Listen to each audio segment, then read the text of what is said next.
It's your friend here today, Emmanuel Odigie.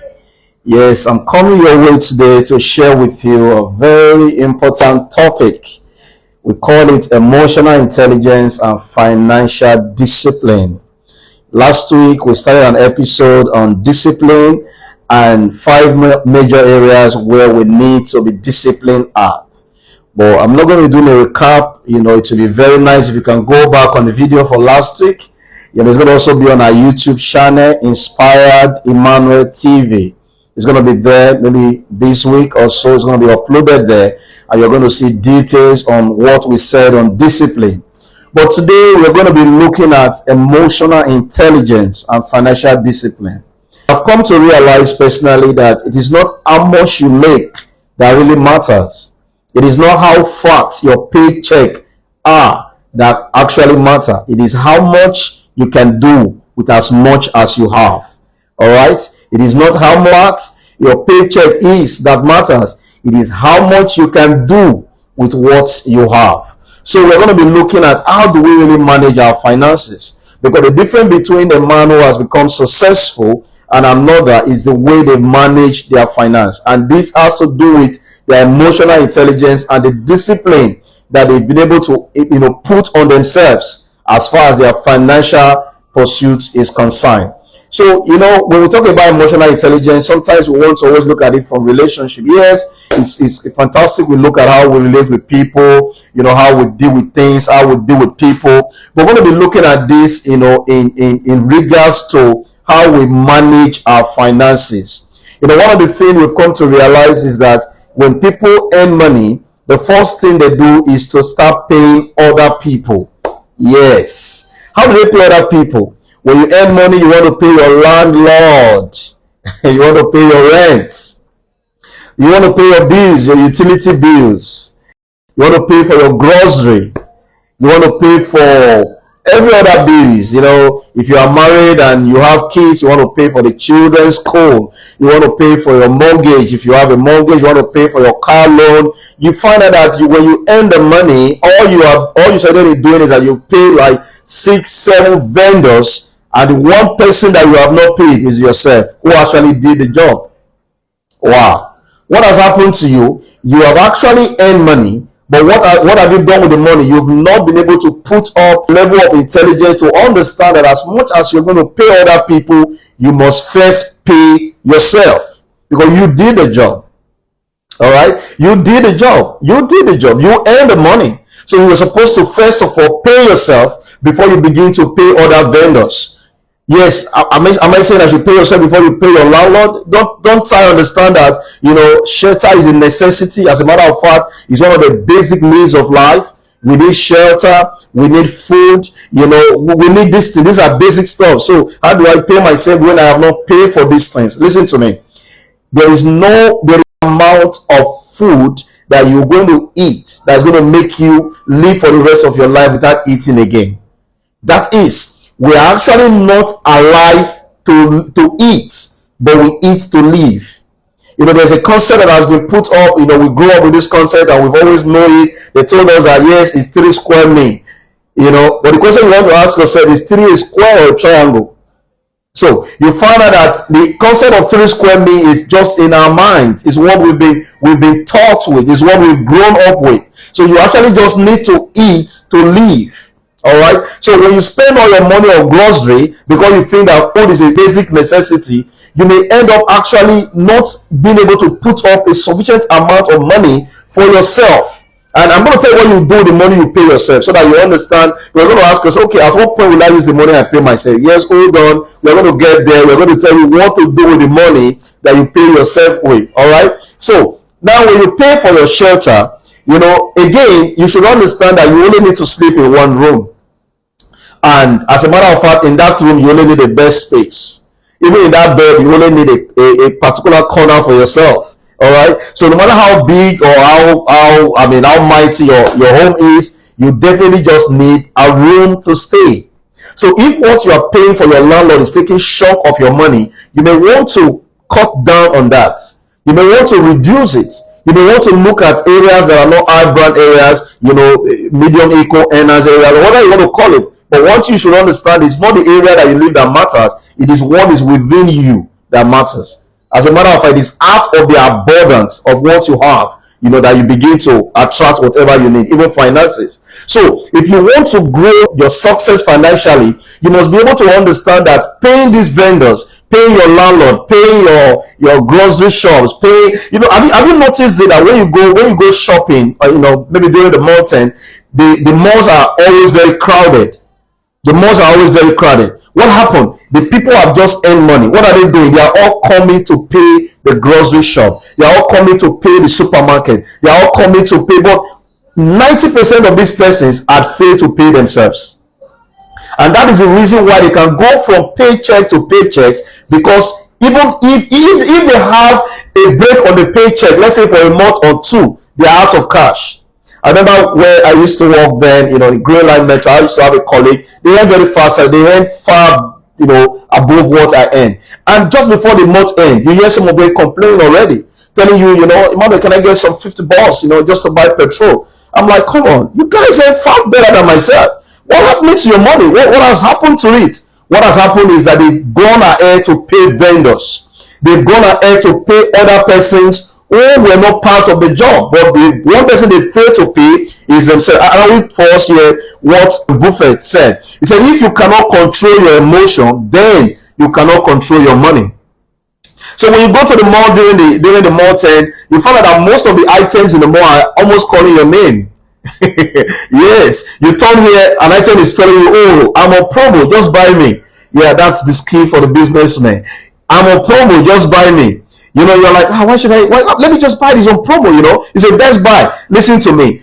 Some of us end up buying the things we don't even need, and you must be able to distinguish between your needs and your wants. All right, the wants are what we desire, what we craving after, but your needs are the basic necessity for you to survive. Like I talked about your shelter, your food, and whatever. But even in your food, we are not alive to eat. We need to live. All right. So you eat what you need, and not basically all that is available. So you're not going to go to the mall and begin to pack all the groceries because you think you can pay for them at that time. Some of us go as far as using our credit card to shop on these items. Do you realize that you're going to pay for that credit card? You're going to pay with an interest on it. I've made all of these mistakes, and of course, it's going to be easier for me to tell you about them because I have made them also, and I understand how it works against you. So when you're going to be taking this from your pay, the deduction is going to be coming on. You are wondering, where did I spend this money? You spent it with an interest just to feed your wants, and which were actually avoidable. All right, so you must understand, you must be able to control your emotions. You must be able to understand that, listen, when you earn money, the first person to pay is yourself. And when you pay yourself, what do you do with the money? Now you have three options. You're going to either spend the money again, you're going to save the money, all right, and which savings is always equals to investment, which is a real, accounting terms. So you're going to save the money or you're going to waste the money. All right, but I'm going to look at the first two here, which is spending the money or investing the money. Now that you've paid yourself, what do you do with the money that you paid yourself out? And let's give a practical example. Let's say, for instance, you earn $2,000, all right, and then you decide to pay yourself $300, all right, while you pay the other bills. Let me not make it too heavy for you, or you pay yourself 20% of what you earn. All right, that's also one of the advice from great philosophers. So pay yourself 20% from what you earn. So if you decide to pay yourself 20% from what you earn of 2,000, so you're going to be having like $200. All right. Now, if you save this for another 5 months, you're going to have your salary again. Like you're going to have 2,000 again. All right. Now, if you have a projection already that in 5 months time, I'm going to invest this money into a certain investment, all right. But another challenge we have with investment is that we're going to be talking about investment and what happened to us and why some people don't want to invest, because we invest with our emotions. You don't invest with emotions. You don't invest with with relatives. I've done that. I've made those mistakes. Oh, because I know this person is my friend. No. You don't do investment that way. You investigate before you invest. All right. Now, when you take that money and put it in an investment, that $2,000 that have become like another amount of your salary that you've earned in 5 more time by saving $200 every month, you're going to find out that particular 2,000 begin to work for you. Or that's the point where we say making your money work for you. This time you are actually still working for your 2,000 bucks at the end of the month. You are still paying yourself another 200 bucks, but you're going to find out that the 2,000 that you got extra after 5 months is going to now start working for you. At that point, you are beginning to increase your stream of incomes. All right. There's one book I would recommend for you. Every one of us, watching right now. I would like you to go and get this book, Hunger for Success. All right. It's a new release book, and it's selling already in Amazon. It's on all the platforms, and I'll tell you a lot of testimony coming out from this book already. It's going to be one of the best selling, very soon, because it's going and it's selling like wildfire. Go and get a copy of this book. It's 50 riyals if you are in Qatar, and if you're in Nigeria, it's just 5,000 naira, and if you are buying it from Amazon, it's just $12. All right. So please, I want to encourage you, get a copy of this book. It said the secrets of men's success are in their stories. All right, we put up a lot of stories here, and this book is forwarded by Dr. Olumide Emmanuel. So many of you know him. He's a common sense guru. Another man that wrote the blogs on this book is Dr. Dr. Charles Apoke. He's another great man who was actually hunger for success and went after his dream at a very good age. All right, so that's just to tell us about that. That's more like commercial. All right,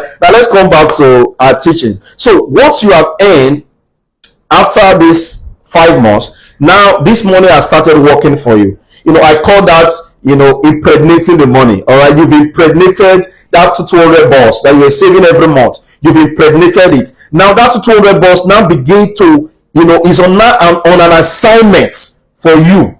Guess what has happened to you? If that 200 bucks is bringing as little as 50 bucks to your income stream every month, in addition to the other 200 bucks that you consistently save, you know what has happened to you? You are beginning to have 250 bucks every single month. In 4 months, you are going to have another 2,000 bucks. And you put it again on investment, again, you're going to have now 2 streams of income. It's going to be in a matter of time, because it's been said that if you want to be rich, you must have a minimum of 5 streams of income. It's going to be in a couple of months. You're going to find out that you already have 3 to 4 streams of incomes if you diversify your investment. Of course, this is not more like an investment talk today, but I'm going to be giving us various areas, various options on how we can invest. Some of you may say, "Oh, I'm working, I don't understand business, I'm not a businessman." You don't have to be a businessman to invest. All right, I'll repeat that again. You do not have to be a businessman to invest. All right, so all you need to know is knowledge, because those who know rule over those who do not know. All right, my people perish for lack of knowledge. But we're going to be sharing with us some options on how we can do our investment while we are working. I've always told people, listen, while you do your 8 to 5 jobs, fantastic, mind your business. All right, mind your business after your 8 to 5. Take time to work on your goals. Take time to work on your dream. Take time to work on your vision.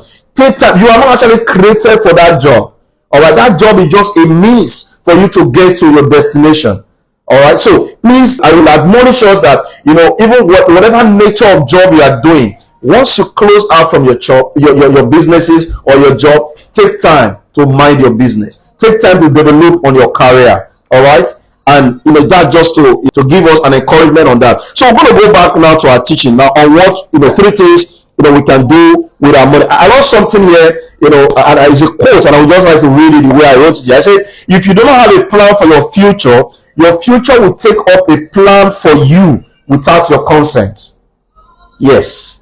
If you do not have a plan for your future will take up a plan for you, but it's going to be without your consent. As a matter of fact, it has been said that if you fail to plan, you are planning to fail. In either way, there is nobody that is not planning. So when you say I'm not planning, you are actually planning to fail.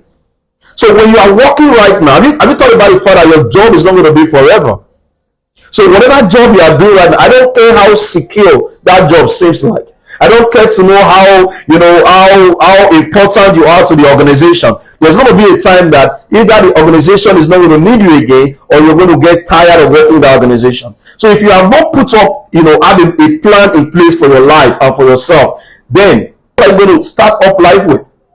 All right. So while you're working, while you're earning your salaries, while you're getting your paycheck, have a plan to pay yourself first. Before you pay your rent, pay yourself. Before you pay the grocery vendor, pay yourself. Before you pay any other persons, pay yourself. And one thing you must not do with the money you pay yourself is to be emotionally careless.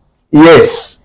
That money you have kept aside, with our 2000 example of 20% savings, is not for insults. It's not money kept to take away insults. No, that's money for investment. You have to be deliberate. And guess what? Because you have kept this amount of money, there's going to be a lot of faith. In fact, it's like everybody has been told that you have kept 200 bucks. You're going to place demands on you. This is where your emotional intelligence have to creep in.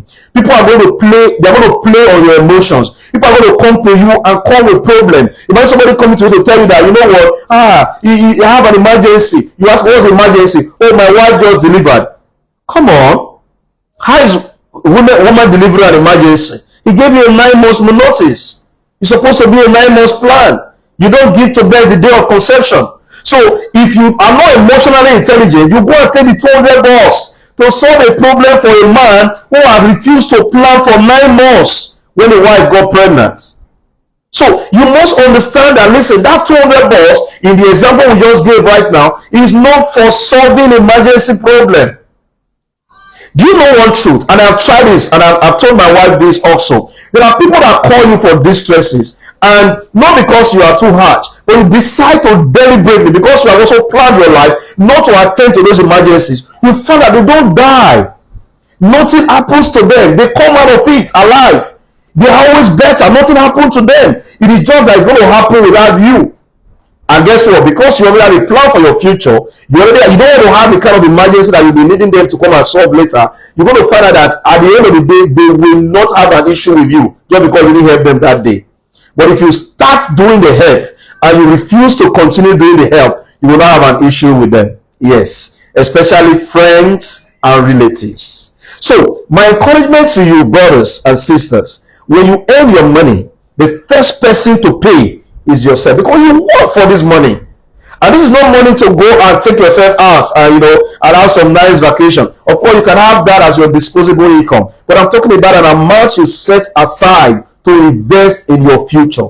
Because when you refuse to plan for your future will take up a plan for you without your consent. I'm sure you don't want to feature in a future that you don't have a plan for already.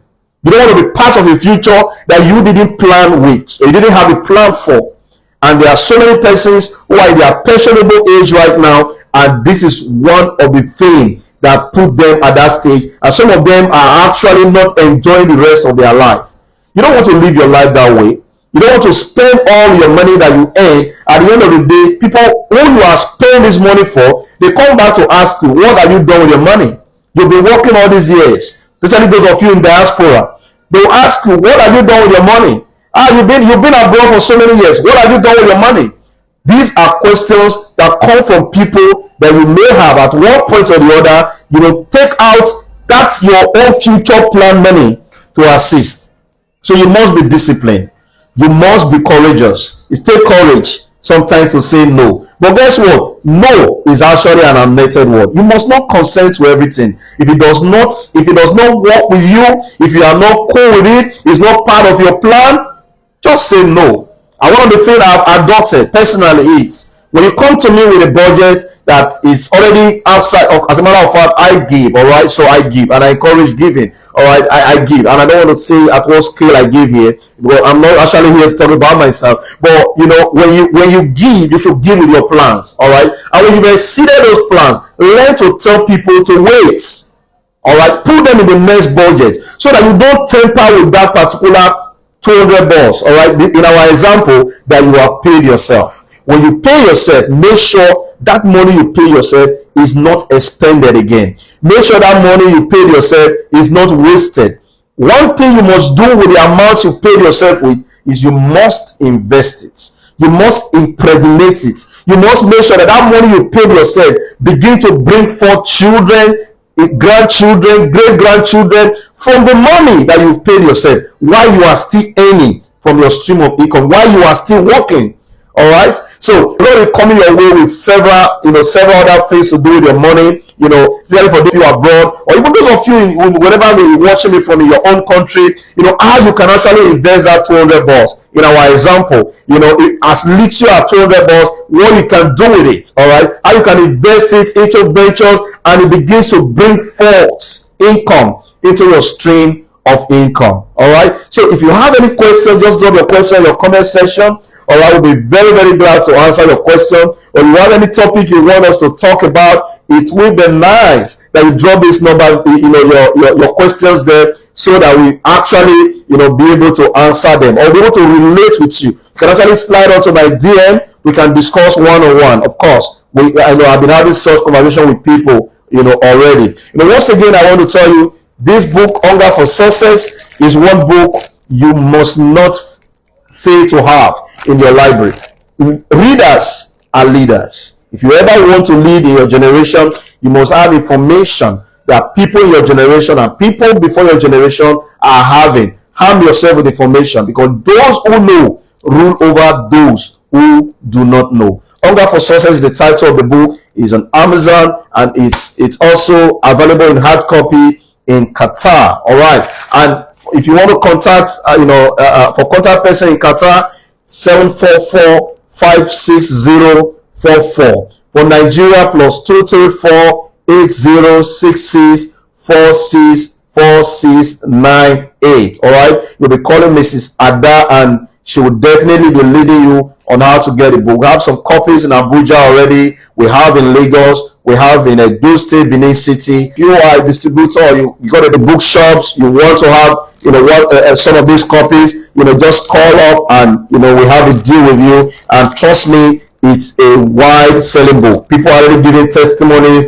Time we feel need to start reading out, some of the feedbacks we are getting from this amazing book already. Our topic again today was on emotional intelligence and financial discipline. How to manage, how to multiply your wealth, how to increase that little income that you are earning. And the first person to pay when you earn your paycheck is not your grocery shop, is not your relatives, is not your landlord, is not your mortgage. It is you that has worked the money. And no matter how little it is, pay yourself first, and you'll be amazed at what that money will give for you after 5 months. Thank you so much. That's what we're going to be doing recording today. Till I come your way again, I remember my humble self, Dr. Emmanuel Odigie, saying, be emotionally intelligent and stay with financial discipline.